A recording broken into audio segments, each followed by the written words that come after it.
Bonjour tout le monde, j'espère que vous allez tous bien. Ravi de vous retrouver tous les dimanches matins pour la petite vidéo. Alors ça y est, je peux enfin profiter de mon canapé très confortable quand je suis pas trop crado, parce que souvent quand je viens ici, je bosse, je bricole et du coup je suis un peu crado et donc je voulais pas m'asseoir dans les canapés. Là j'en profite un peu aujourd'hui. Alors cette semaine, il y a eu encore quelques petites avancées, mais j'ai été pas mal pris sur tout ce qui est finalisation administrative, tout ce qui est finalisation du dossier de demande d'aide de rénovation énergétique, quelques petits soucis de facturation avec une entreprise. Je vous expliquerai tout ça une fois que ce sera réglé. Dites-moi ce que vous en pensez, si ça peut vous intéresser, surtout peut-être pour les dossiers de demande d'aide de rénovation énergétique. Mais pour l'instant, je vous laisse découvrir cette semaine en vidéo et je vous reprends tout de suite après. À toutes, bon visionnage, profitez bien. Alors cette semaine, mon gazon a encore bien poussé. Bon, il y a quelques trous, mais c'est pas grave, ça s'épaissira avec le temps. C'est un peu vert et c'est tout ce qui compte. De ce côté, je pense pas que je vais en remettre maintenant parce que ça commence à être sec. On verra si j'arrose, mais alors après, vu de loin, on a l'impression qu'il y a des trous, mais vu de près, il y a quand même de la verdure qui commence à sortir, donc ça ira très très bien comme ça, je pense. Parce que moi, je vais continuer sur d'autres missions. Alors aujourd'hui, je pense que je vais mettre mes filtres dans les tabourets, dans les regards, vu que le terrassement est terminé. À l'intérieur, il me reste l'horloge à accrocher. J'ai commencé, alors maintenant que la colle a bien pris sur les crochets, j'ai accroché mes quelques torchons, un pour les mains, un pour la vaisselle. Alors, j'ai voulu centrer entre le bout de la porte et la poignée, mais au final, c'est un peu large. Là, ça gêne un peu l'ouverture et la fermeture des autres portes sur les côtés. Donc, j'aurais peut-être dû les mettre un peu plus vers la poignée. Mais bon, pourtant, j'avais testé, quand j'avais pris le torchon, j'avais pendu, ça avait pas l'air de gêner, mais voilà, là-dessus, je me suis un peu loupé. Donc, après, c'est de l'adhésif, donc ça tient jamais à vie, hein. Heureusement, c'est pas du perçage. Quand ils se décolleront, le jour où ils se décolleront, je les recollerai un peu plus serrés, et puis voilà. Dans la chambre, je pense que je vais nettoyer un peu tout ça, parce que quand ils avaient remis le volet, ils avaient ressali un peu la fenêtre, le volet, ils avaient percé et j'avais pas encore nettoyé, donc je vais renettoyer tout ça. Dans la salle de bain, voilà ce que ça donne avec le petit torchon sur le côté. Et voilà ce que ça donne dans les toilettes avec la petite serviette pour sécher les mains. Et alors pour mettre mes filtres, j'avais trouvé ça en magasin de bricolage, des colliers pour conduit de... Je crois que c'est des colliers pour conduit de VMC.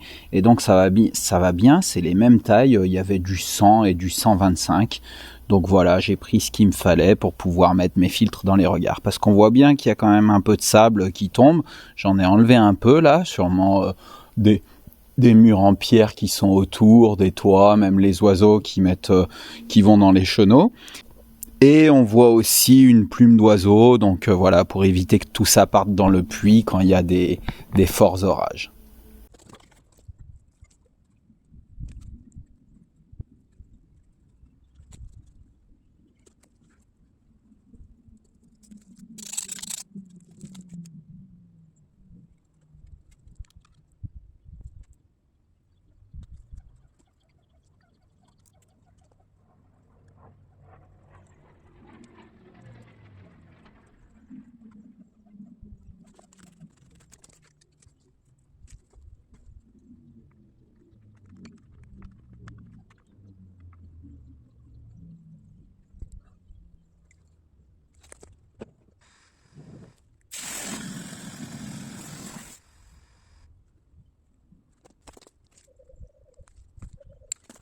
Bon bah c'est parfait, j'ai essayé de mettre de l'eau pour voir si ça bouchait l'eau, mais ça bouge pas l'eau, elle s'écoule bien, le niveau est pas monté, pourtant il y avait de la pression. Ça tient bien, ça a pas bougé, j'y ai resserré un petit peu quand même, mais ça m'a l'air pas mal pour retenir toutes les grosses particules pour pas qu'elles aillent dans le puits. Je vais faire ça maintenant sur les trois autres qui restent, celui-là et celui derrière dans le pré, et je vais vous montrer ça tout de suite après.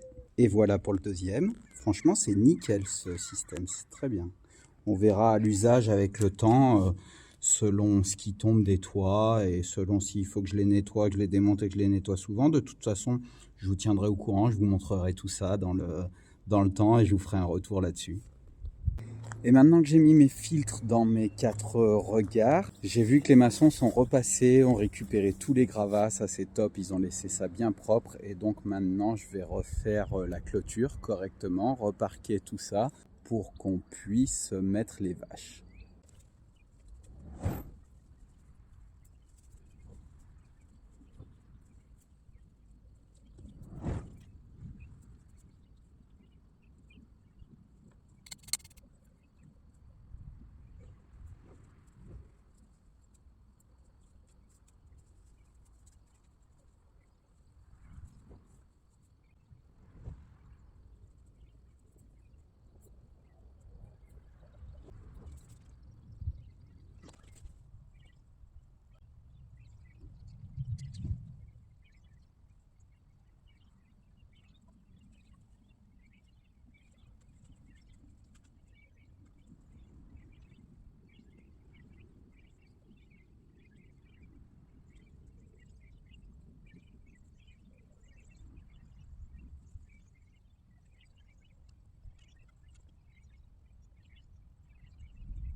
Bon, et bah ça y est, et bah il y avait du boulot, hein.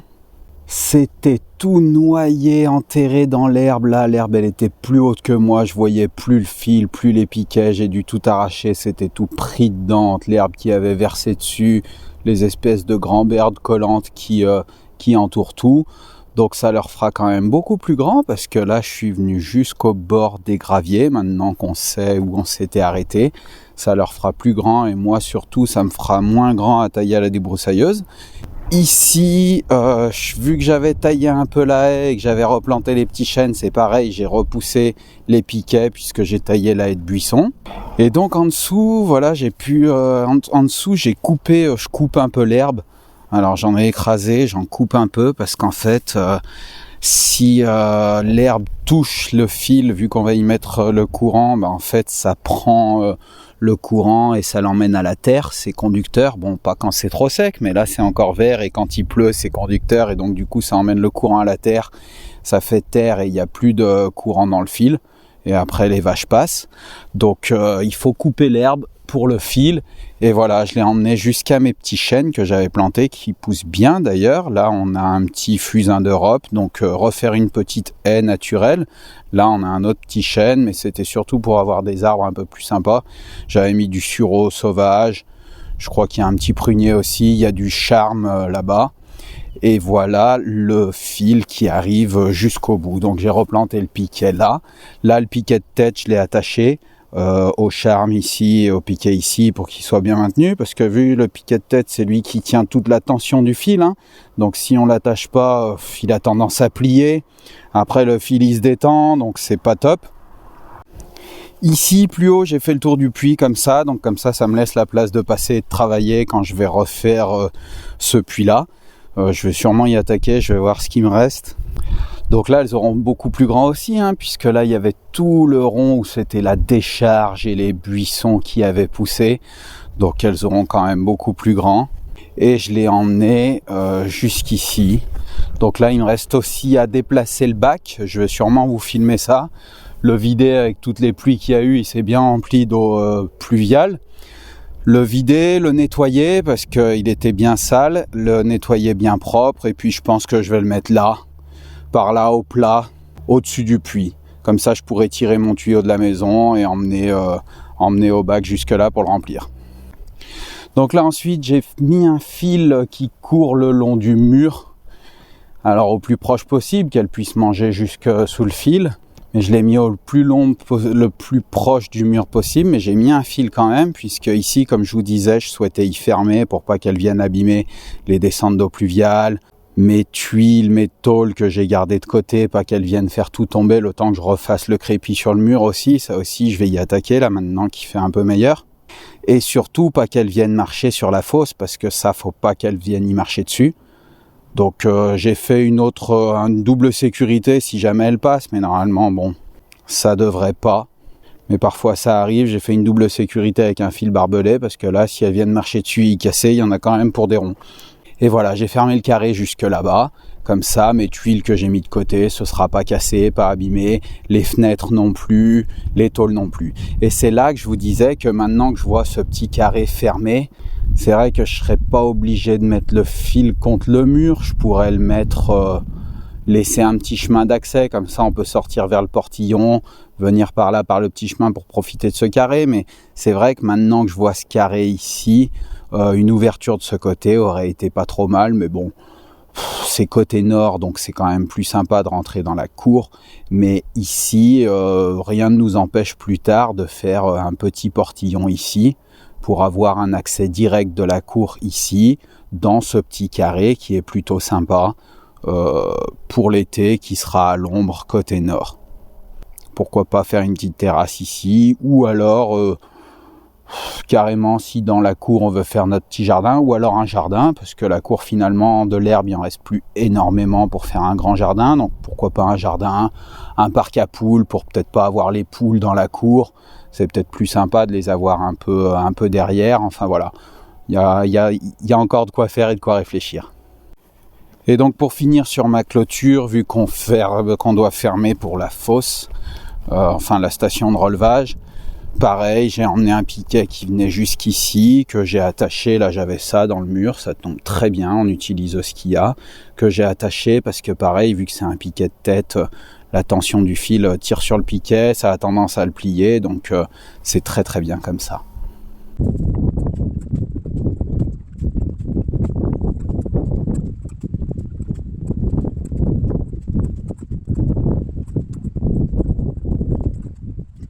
Bon voilà, pour vous montrer, on va pas laisser ça comme ça, hein. Il y a un espèce de dépôt au fond, l'eau elle est quand même pas propre du tout, donc je vais nettoyer tout ça et on remettra de l'eau bien propre, bien claire quand les vaches seront là.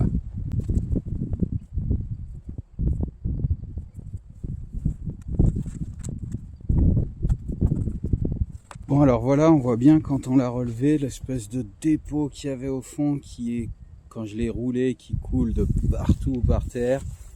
Donc c'était quand même pas top, ça sent pas très bon. Je vais vous montrer ça. Je vais vous montrer ça là-dedans, voilà. Donc je vais aller chercher mon tuyau et nettoyer tout ça.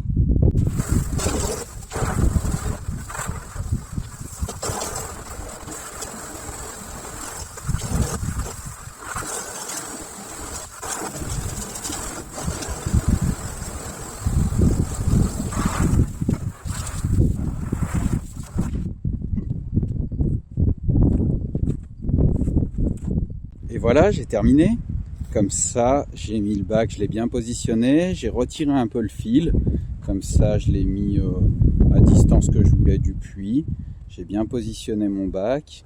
Avec le fil qui passe au-dessus, comme ça, je peux passer mon tuyau facilement et l'enlever facilement quand je dois le remplir. Et de l'autre côté, elles ont largement la place pour boire. Ici, ça fait une porte et un bon passage pour passer, avec le tracteur pour les amener et venir les chercher. Et voilà. Il ne reste plus qu'à refaire ce puits pour que ce soit joli, ce coin. Et pour finir la semaine en beauté, j'ai reçu mes 2 petites lampes LED solaires. Bon, je vais mettre ça pour l'instant, c'est du provisoire, donc ça marche comme ça. J'ai pas trop testé encore, on verra. Mais mon petit frère en avait acheté, on avait installé, ça fonctionne plutôt bien. Ça coûte pas bien cher, ça dure le temps que ça dure, mais il en a qui l'a installé il y a un moment, elle fonctionne encore. Il y en a qui n'ont pas fonctionné trop longtemps, mais c'est surtout pour qu'on y voit. Une solution rapide et simple pour qu'on y voit. Je pense que je vais en installer une ici. C'est sur détecteur, elle se charge la journée avec le soleil. Et puis là, c'est pas comme si elle restait allumée toute la nuit, c'est juste le temps qu'on passe. Donc la batterie, ça devrait pas trop la fumer parce que elle, quand elle s'allume quand on arrive ici vers le poteau à peu près, elle détecte. Mais quand on rentre le soir, là, c'est un peu compliqué pour l'instant. parce que quand on arrive devant pour ouvrir le portail ou plus tard le futur portillon quand je l'aurai rénové, d'ailleurs je vous ferai une vidéo là-dessus à ce sujet pour rénover le portillon comme j'avais fait un peu pour la porte de la cave voûtée. Devant il fait, bon, on a la voiture avec les phares donc il fait pas nuit noire, mais je veux dire il fait quand même très très sombre, donc on n'y voit pas grand chose, donc c'est pour ça que j'en ai pris deux. Je vais en mettre une devant de l'autre côté, entre les deux là, comme ça quand on arrive ça détecte et ça éclaire de ce côté et de ce côté, et une derrière ici entre les deux aussi, comme ça quand on passera ici ou qu'on ouvre le portail ou le portillon ça détecte et ça nous éclairera cette zone. Il fera pas totalement nuit avant qu'on arrive ici et que ça détecte celle-là. Après, même si on passe avec la voiture, ça la détectera, ça éclairera peut-être aussi, et ici aussi, ou si on rentre à pied, au moins on a de la lumière, on n'est pas dans la nuit noire complète. Parce qu'en fait, j'ai pensé mettre des sursecteurs, des filières, sachant qu'on avait emmené l'électricité vers le portail avec les fourreaux, mais le problème c'est que en discutant avec l'électricien, on n'avait pas très envie de mettre des goulottes ou un câble qui court contre le mur, ça allait pas être terrible en esthétique, que ce soit de ce côté ou devant. Pareil avec l'interphone, c'est pour ça qu'on n'en a pas mis pour l'instant, et puis de toute façon aujourd'hui tout le monde a des téléphones, même les livraisons, les livreurs ils nous appellent par téléphone portable, il n'y a plus vraiment besoin de sonnette ou d'interphone. On verra plus tard s'il y a un portail électrique, c'est surtout pour avoir un bouton de l'intérieur de la maison pour pouvoir ouvrir le portail, bien qu'on aura une télécommande, mais bon, ou faire ouvrir le portillon avec une gâche pareille électrique. Ça on verra plus tard, c'est pas nécessaire, c'est pas une priorité. On peut sortir, ouvrir et accueillir les gens, c'est plus sympa, mais c'était surtout aussi pour pas qu'on ait un câble ou une goulotte avec la lumière sur détecteur, ou alors sinon après il faut rainurer les joints, enfin voilà, creuser un peu les joints, encastrer le câble entre les pierres et refaire des joints par-dessus, mais ça on s'est dit que on verra, on y fera peut-être plus tard, on se coordonnera avec le maçon si un jour on fait refaire les façades ou si nous on refait les façades, on y fera peut-être plus tard quand on refait les façades justement, quand on pique les joints, on encastre le câble et puis quand ils refont les joints par-dessus, comme ça il est pas apparent. Et à l'intérieur, alors provisoirement, bon, j'ai installé la petite table d'appoint pliante qu'on avait acheté pas trop cher à 20-25 euros, je crois, un truc comme ça, avec une petite chaise pliante en attendant, ça c'est pareil, c'était 10 ou 12 euros, je crois. Parce que, bah voilà, hein, le prix des plateaux bois, des tables en bois, des belles tables en bois, c'est très très cher. Donc là, on est un peu à sec, donc ça va attendre quelques mois avant qu'on puisse s'offrir ou faire une belle table. Donc provisoirement, ça fera l'affaire pour l'instant, hein, pareil pour le buffet et le reste. L'horloge, je l'avais pas encore installée parce qu'il me manquait des chevilles placo. Là, je suis allé acheter quelques chevilles placo, fabriquées en France, ça fait plaisir. Des chevilles placo, donc je vais pouvoir l'installer là, ce week-end. Concernant le linge de lit, je vous avais pas montré, on n'avait pas encore, quand j'avais tourné la semaine dernière, on n'avait pas encore mis le matelas et donc notre linge de lit. Concernant le linge de lit, alors on a pris des trucs très clairs parce qu'on s'est dit que le bois du lit était déjà foncé, les tables de chevet aussi, on a mis beaucoup de bois, la commode aussi, le parquet, enfin voilà. Donc il fallait des choses claires pour pas trop assombrir la chambre et que ça rappelle un peu les murs. Donc on a pris un beige très très clair, limite blanc. Je crois même que c'était blanc, mais en fait on a pris des draps blancs et ils ont l'air un peu plus clairs, mais bon, c'est pas trop choquant, c'est pas trop gênant, ça se voit pas trop. Et en deuxième, pour pouvoir tourner quand on doit les laver, on a pris un gris galet, mais c'est pareil, c'est un gris très très clair, limite blanc aussi. Donc voilà. Dites-moi ce que vous en pensez de ces idées déco, et puis pareil, si ça peut donner des idées à des gens ou aider certaines personnes dans leur déco, c'est toujours un plaisir. Et surtout, bonne nouvelle aussi, on a eu la livraison, ça y est, de notre électroménager qui restait. Donc pareil, on s'est fait livrer hier soir, j'ai pas eu le temps encore de déballer et d'installer tout ça. Il faut que je m'en occupe là ce week-end. Aujourd'hui, je vais le faire parce qu'on a 48 heures pour voir s'il y a un souci, je crois. Donc voilà la config comme on voulait faire. Donc là, ça prend un peu de place parce qu'il n'est pas encore collé au mur, c'est encore emballé, donc c'est plus gros que ce que ça va être dedans parce que comme la machine à laver, c'est entouré de polystyrène, il y a le carton, il y a de l'emballage, donc c'est quand même beaucoup plus gros. Et puis c'est pas encore bien encastré, collé contre les murs. Il y a encore beaucoup d'espace, donc là ça fait un peu imposant dans la buanderie, mais voilà, on aura notre config comme ça avec la machine à laver, le congélateur ici, comme ça. On pourra passer ça pareil, si ça peut donner des idées aux gens, le petit passage secret derrière la cuisine, s'il y a moyen de faire ça. Franchement, on verra à l'usage, je vous ferai un retour, je vous dirai, mais ça a l'air pas mal du tout, parce que là, on aura notre congèle qui a une ouverture comme on veut. Je crois que les charnières et les poignées peuvent s'inverser. C'est l'ouverture à droite ou à gauche, on peut le faire comme on veut. Moi, je pense qu'on le mettra ici, parce que j'aime bien prendre à droite. On ouvrira comme ça, donc tout de suite, on aura notre congèle en sortant, en arrivant dans la buanderie, en sortant de la cuisine. Et comme ça, on peut prendre ce qui nous intéresse dans le congèle et tout de suite ressortir dans la cuisine. Donc ça, c'était plutôt aussi une très bonne idée de l'archi. Là, bon, normalement, on avait 3 x 60. On a un peu plus que 3 x 60. On pouvait mettre 3 éléments.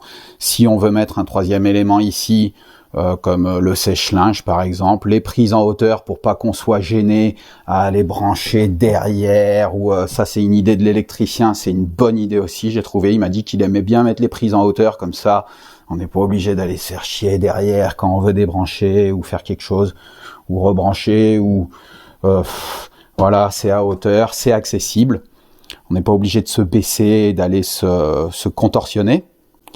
Mais nous, on verra. Alors c'est pareil, on n'a pas pris le sèche-linge pour l'instant parce que plus de moyens. On attendra plus tard, petit à petit.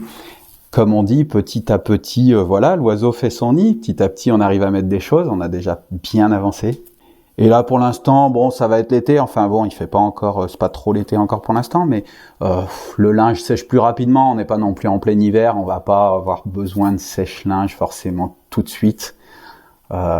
Donc on attendra aussi quelques mois, plusieurs mois même, je pense, pour on verra au début d'hiver, fin d'été, début d'hiver, si on doit se procurer un sèche-linge. On le mettra, je pense, au-dessus de la machine à laver. Je préfère cette config, comme ça on garde de la place ici. Je pense pour mettre tout ce qui est je vois bien. Alors on aura plus de largeur parce que là encore une fois c'est pas assez emballé et c'est pas collé. Normalement on aura les 60, donc on peut mettre la panière de linge sale, comme ça tout le monde emmène son linge sale dans la buanderie, c'est à côté de la machine à laver. Et puis tout ce qui est haut en hauteur qu'on peut pas ranger dans les placards ou dans le petit placard ici, par exemple la table à repasser, enfin voilà, tout ce qui peut aller dans une buanderie, le tankerville quand il est plié, tout ce qui est ici au milieu, on pourra mettre le balai, la serpillière, le seau à serpillière, enfin voilà, tout ce qui est un peu bricole qui rentre pas dans les placards. Donc je préfère ça et mettre le sèche-linge au-dessus. Voilà, j'espère que cette petite vidéo vous a plu. Comme d'hab, dites-moi ce que vous en pensez, c'est toujours un plaisir d'échanger avec vous. Mais en attendant, je vous souhaite un très bon dimanche, une très belle semaine, et à la semaine prochaine pour la suite des travaux. Salut, portez-vous bien.